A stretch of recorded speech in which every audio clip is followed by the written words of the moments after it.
A couple other key concepts that I'll just roll over here. One is before every meeting in many companies that I've run with 3 or more people, we would do just what you did right now. We would take 2 minutes of mindful silence. And so when we first did it in one of the companies, everybody was like, what the, no, this is weird. Like, what are you doing? You can't make me do this. You can't make me be quiet. Yes, I can, yeah. Shh. That was the old me, yeah, shh.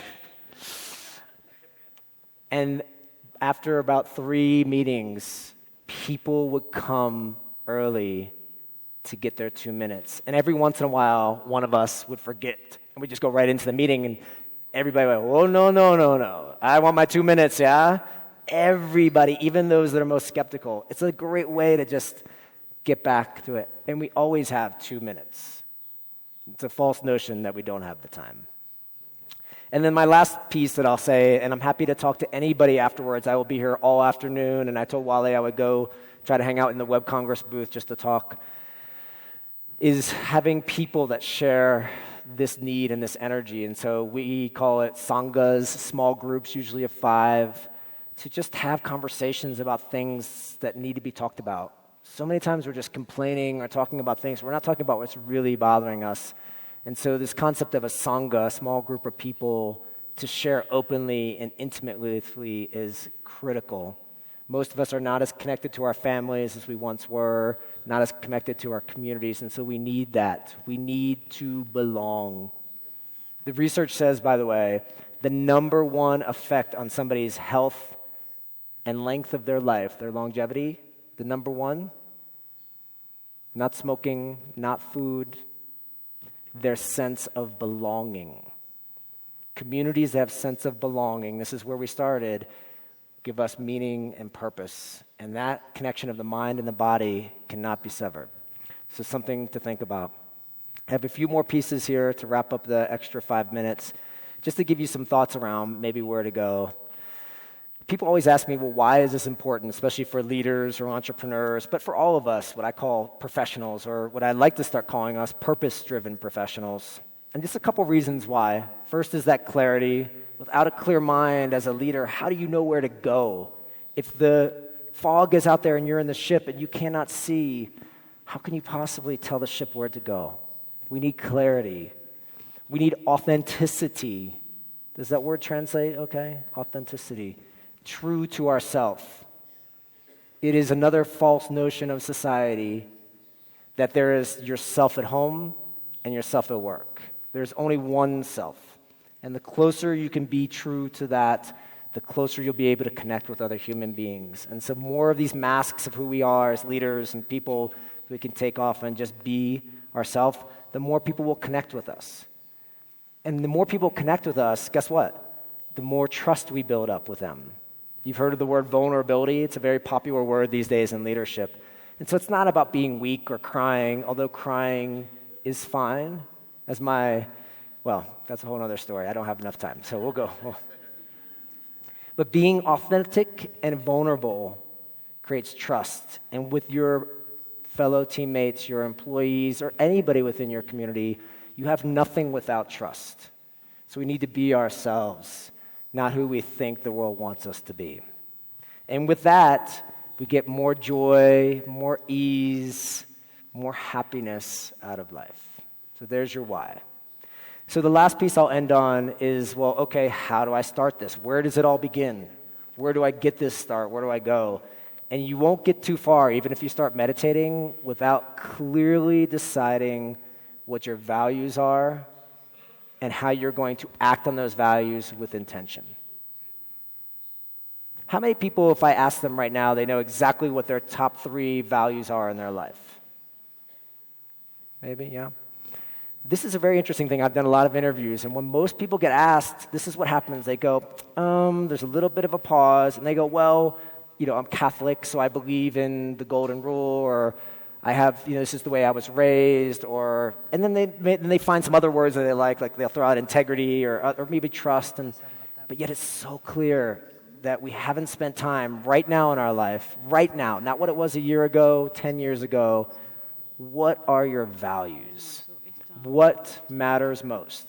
And once you spend time deciding that, remember we talked about the unattachment to the past. It's not what you did believe, it's what you believe now.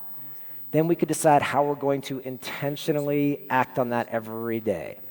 And that gives us priority. So then we have priority to say, I need to meditate so I can stay calm, because one of my important pieces is to establish trust. Without my own calmness and authenticity, I will be nothing. And so then that's what lets meditation be something you can do every day, because now you've made it a priority, not just another thing on your list. What are your values and what matters most? I'm almost done, Wally, I promise, yeah? Okay. You can come sit out here with me if you want while I finish up. Get you some more stage time, yeah? We can do that too, yeah? Okay, cool. So if you decide on what matters most and you start acting intentionally behind that, I think life will start to change pretty quickly. And you'll see these things happen, and you'll understand what is important versus assuming values in society, because we assume values we see on TV, that fame and fortune is important. I mean, why is it we think our actors and our athletes are such idols? What do they represent? They represent just achievement, not who they are. And I'm not saying there are good athletes or good actors do that, but they're not the people we should be following. These are people that have achieved fame and fortune, and that means that we have placed that as a value. It's just one of many examples we just assumed as values because we have not decided.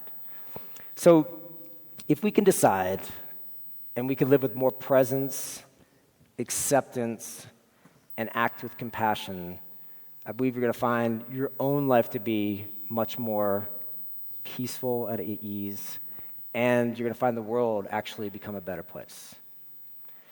So I want to end with 3 things that I can give you as action items, and then 1 quote. Because I only have 30 minutes, and I will be around, but I don't live in Bogota, I live obviously in San Francisco, I would like to invite you guys, if this is an interesting conversation, to connect on LinkedIn and just mention that you were here, and then we can just start more ways to have these little connections and share information.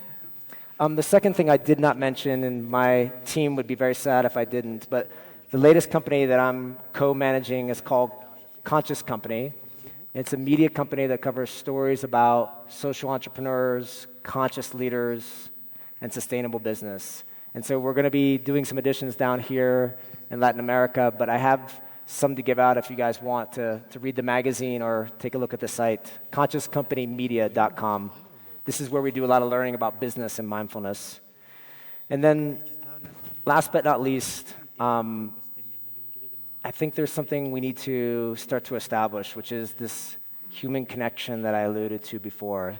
So I'd like to end with 1 action for all of us right now, and then I'll offer my own to close out. If I could have everybody stand up for 1 second.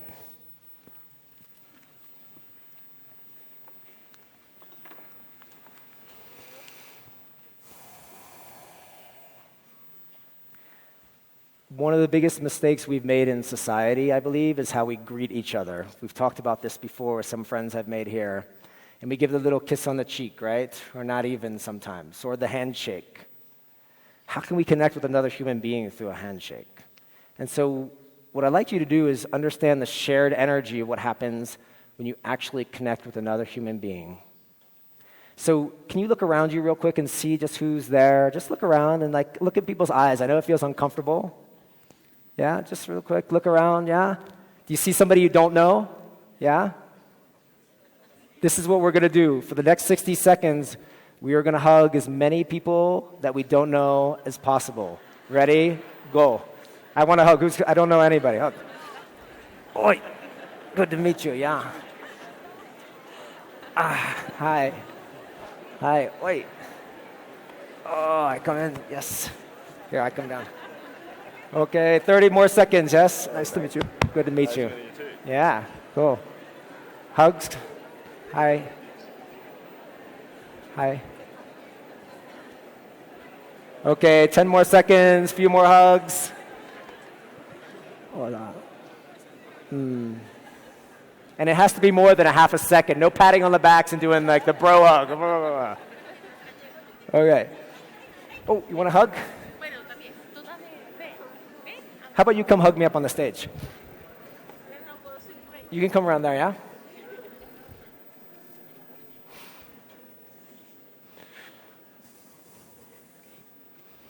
One more hug, Dan, yeah? You're a beautiful person. Woo! Oh, no, yeah? Okay. You feel a little more connection in the heart, right? You might see them at lunch now. You have new friends. So my final thoughts, and then Wally, you can come out, we can do this, is we have problems, yeah? Stress, anxiety, all of these things. You have stress and anxiety? Yes, you do. Good. Thank you. So you guys are familiar with Albert Einstein, yes? And I'm going to paraphrase for us here. But he said that the problems we have, our stress, our anxiety, cannot be solved in the same way we're thinking, like your next boyfriend or girlfriend, I have to get a new one, right? This one's not working. Then all my problems will be good, right? Yeah? Right. Or my next job. Or maybe I need to go move to San Francisco. Bogota is not for me, yeah? Sound familiar? The problems we have today cannot be solved with the same mindset as with they were created. So with that, I'm here to give out cards, give out hugs. I'd love to hug as many people as possible. I'll be around for lunch. Find me. And I just want to say, muchas gracias. Thank you. Gracias. Muchas gracias. Woo! Thank you. Thank you.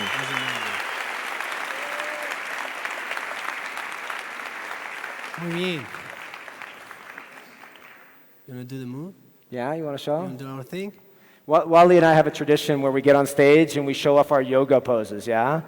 And Wally's always like, oh, this yoga. So I'm gonna throw a loop for you. We'll do a new one, yeah? Okay. Thank you for bearing with us. Ready? Okay, so here we go. Ready? We're gonna bend down, put your feet together. Come down here. Yeah? Hands at your heart. Chest up. And then you're gonna twist like this, yeah? And get a twist. You guys can do this too if you want to stretch, yeah? Now, get on your tippy toes and put your hands down here. And then push up.